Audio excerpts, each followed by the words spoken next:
Hello বন্ধুরা, আমরা কীভাবে নেকলেস ঝালাই করি সেটাই আজকে তোমাদের দেখাবো। তো দেখো, নেকলেসটা কিন্তু ঝালাই করা হচ্ছে।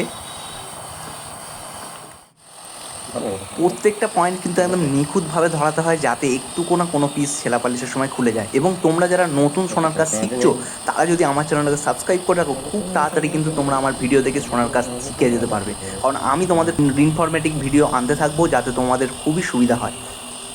তো এটাকে ভালোভাবে ঝালাই করে নেওয়ার পর কিন্তু এটাকে তুলে নিতে হয়। অনেকেই জল দিয়ে তোলে, আমাদের এই কাজটা কিন্তু জল দিয়ে তোলা হয়নি, এটা এমনিই তুলে তোমাদের দেখানো হলো। ভিডিওটা ভালো থাকলে লাইক, কমেন্ট এবং শেয়ার করো তোমার বন্ধুদের মধ্যে।